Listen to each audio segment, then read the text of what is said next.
जय Hind. UP board की कक्षा 10 के सभी छात्र छात्राओं, आज हम आप सभी के लिए पाचन तंत्र के बारे में बताने वाला हूँ। पाचन तंत्र यूपी बोर्ड के लिए महत्वपूर्ण है, जो परीक्षाओं में बार बार पूछा जाता है। तो आइए देखते हैं पाचन तंत्र क्या है और इसमें कौन कौन से अंग काम करते हैं। मैं पहले से ही ये पाचन तंत्र का जो चित्र है उसको बना दिया हूँ और इनके अंगों के नाम भी लिख दिया हूँ। तो इन अंगों के माध्यम से हम पढ़ते हैं और इसके बारे में समझते हैं क्या है पाचन तंत्र। तो सबसे पहले सवाल है, पाचन तंत्र किसे कहते हैं। तो पाचन तंत्र किसे कहते हैं, देख लेते हैं पाचन तंत्र की परिभाषा।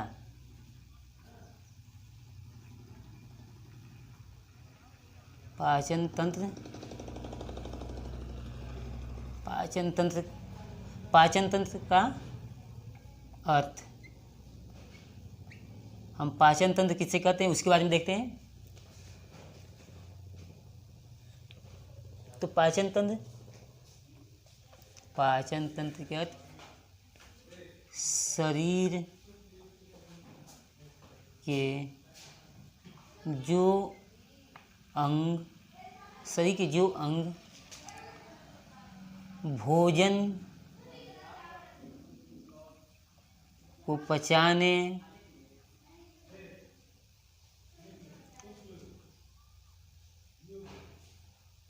रक्त में मिलाने तथा पोषक तत्व को सभी अंगों तक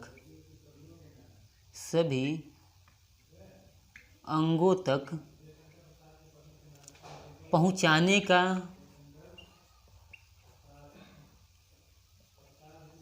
का जो भूमिका निभाता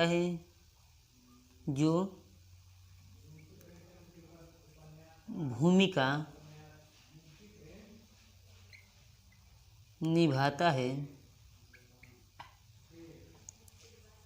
उस अंग को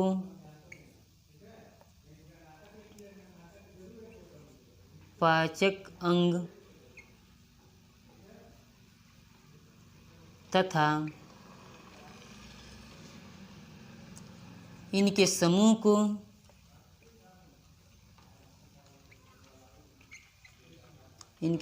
को पाचन तंत्र कहते हैं।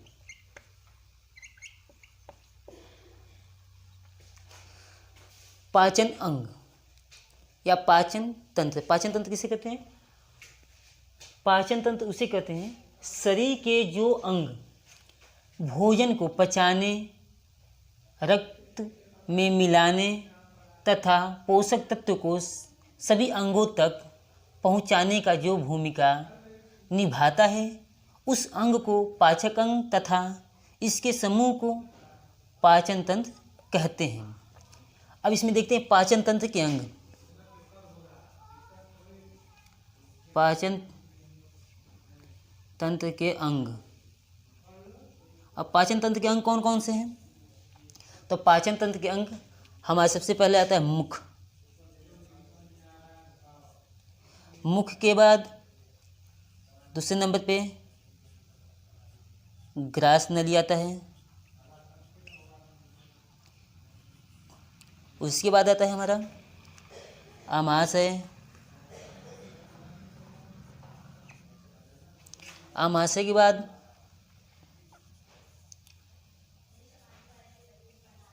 पक्वाशय और पक्वाशय के बाद आता है हमारा छोटी आंत छोटी आंत के बाद हमारा आता है बड़ी आंत।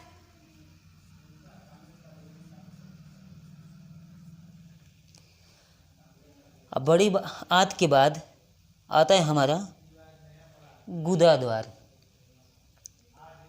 आता है 7वें नंबर पे गुदा द्वार। तो हमारा पाचन तंत्र के अंग कौन कौन से पाचन तंत्र के अंग?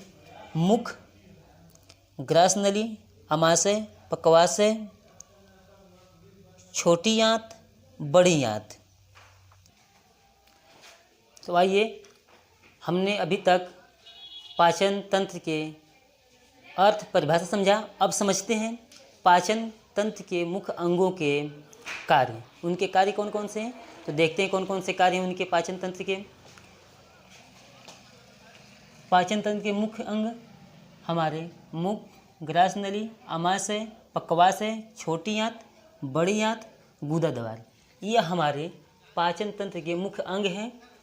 ऐसे अंग तो बहुत हैं, लेकिन ये मुख्य अंग हैं जो पाचन तंत्र में मुख्य भूमिका निभाते हैं। तो इसके बारे में देखते हैं एक इनके कार्य कौन कौन से हैं। तो मुख का पाचन तंत्र में क्या कार्य है? तो पाचन तंत्र में मुख्य कार्य होता है कि यह भोजन को छोटे छोटे टुकड़ों में बांट देता है, छोटे छोटे टुकड़ों में बांटता है तथा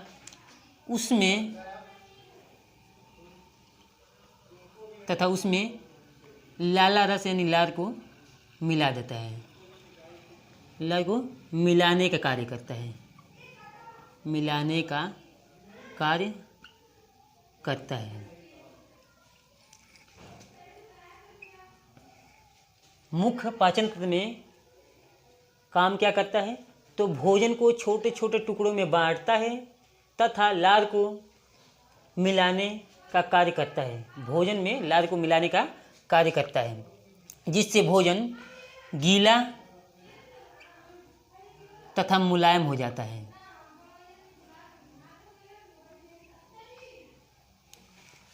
ये है मुख के कार्य।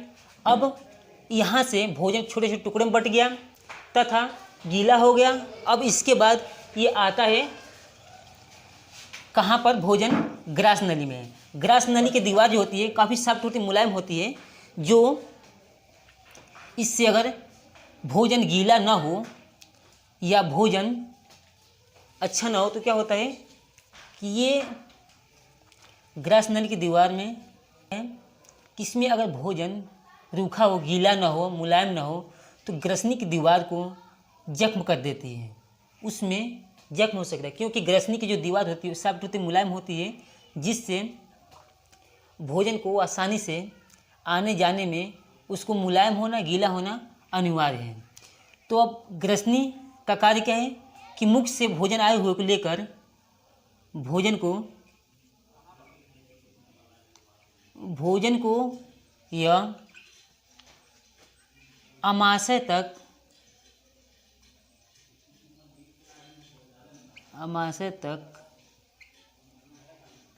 पहुंचाने का कार्य करती है, पहुंचाने का कार्य करती है। ग्रसनी का कार्य ये होता है कि भोजन को, मुख से आए हुए भोजन को आमाशय तक पहुंचाने का कार्य करती है। उसके बाद जब भोजन आमाशय में पहुंचता है तो भोजन जो होता है मुख से ग्रसनी से आती है तो ये क्षारीय रूप में होता है, ये क्षारीय रूप में भोजन होता है। और जब आमाशय में पहुंचती है तो आमाशय की दीवार से HCl मतलब हाइड्रोक्लोरिक एसिड निकलता है, जो क्षारीय भोजन को अम्लीयता बना देती है, यानी खट्टापन कर देती है। HCl आमाशय की दीवार से स्रावित होता है और भोजन को अम्लीयता बना देती है। अब अम्लीयता बनने के बाद भोजन क्या करता है कि उसमें जो भी कीटाणु या अन्य प्रकार के जीवाणु होते हैं उन्हें जीवाणुओं को नष्ट कर देते हैं, जीवाणु को नष्ट करते हैं। भोजन में जो भी हानिकारक जीवाणु होते हैं तो HCl उन सबको नष्ट कर देता है तथा भोजन को छोटे छोटे और टुकड़ों में बांट देता है, छोटे छोटे टुकड़ों में बांट देता है।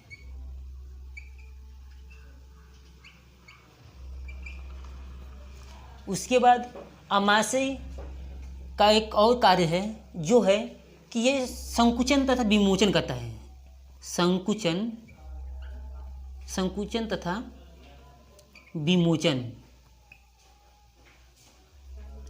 विमोचन कार्य है, जिससे भोजन जिससे क्या हो जाता है कि लेई रूप में हो जाता है, भोजन लेई बन जाता है। और लेई बनने के बाद उसमें जो भी एंजाइम होते हैं, जो भी पोषक तत्व होते हैं वो अलग हो जाते हैं। अलग होने के बाद ये भोजन आता है हमारा पक्वाशय में। अब पक्वाशय जो है इसकी आकार सी के जैसा होता है, जो सी अक्षर होता है इंग्लिश का, उसके आकार का होता है पक्वाशय। इस पक्वाशय में पित्तरस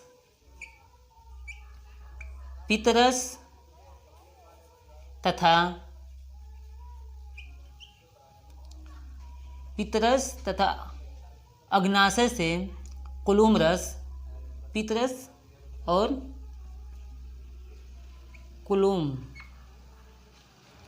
रस आकर मिलता है, जो भोजन को इस पक्वाशय से गुजरने के बाद गोलाकार बना देती है, जो आने के बाद भोजन को पक्वाशय से ही गोलाकार रूप दे देती है, गोलाकार रूप बना देती है।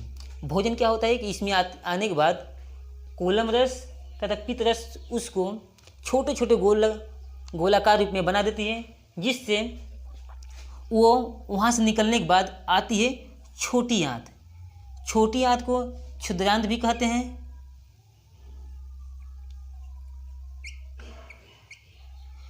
इसमें भोजन आने के बाद जो भी पोषक तत्व होते हैं उनको अवशोषित करता है। अवशोषित करने के बाद ये शरीर के अन्य भागों तक उनको पहुंचा देती है। ये जो छोटी आंत होती है ये क्षुद्रांत होती है, और इसमें जो दीवार होती है इसकी छोटी आंत की, वह उसके अंदर अंगुली के जैसे अंकुर होते हैं, जिन्हें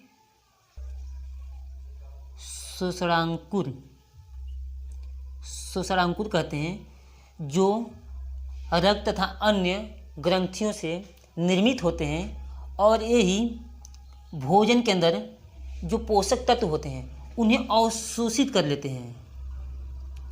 अवशोषित करके शरीर के अन्य भागों तक उन पोषक तत्वों को पहुंचा देते हैं।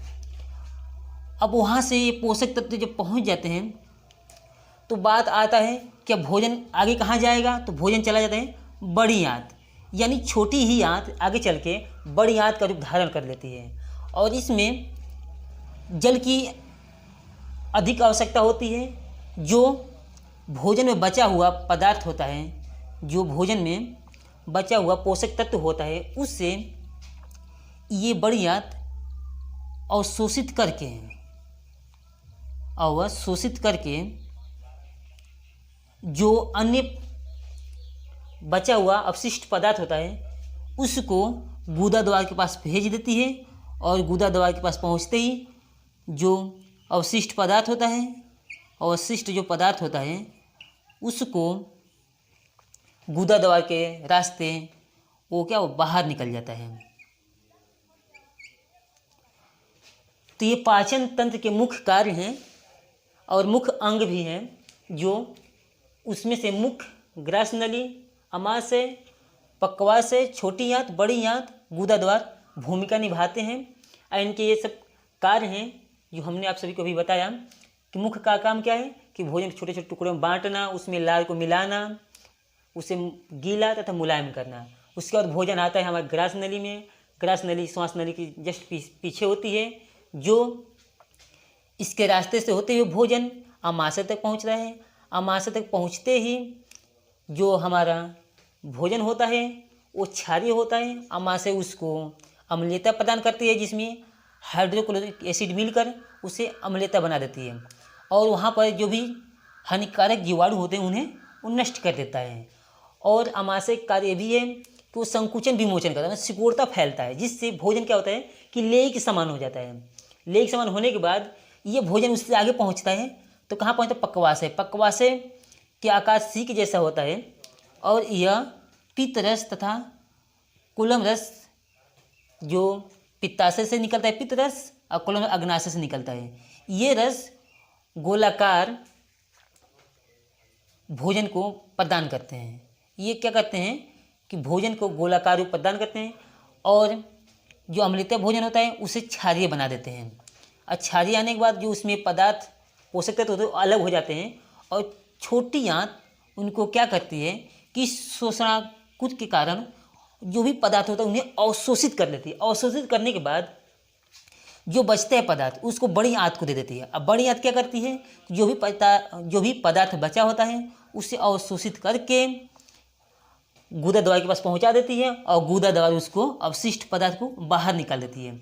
ये हमारे पाचन तंत्र के कार्य समाप्त होते हैं यहाँ पर आके। तो आप सभी को ये पाचन तंत्र कैसा वीडियो लगा? आपको अगर समझ में आता है तो कमेंट लाइक अवश्य करें। धन्यवाद। जय हिंद।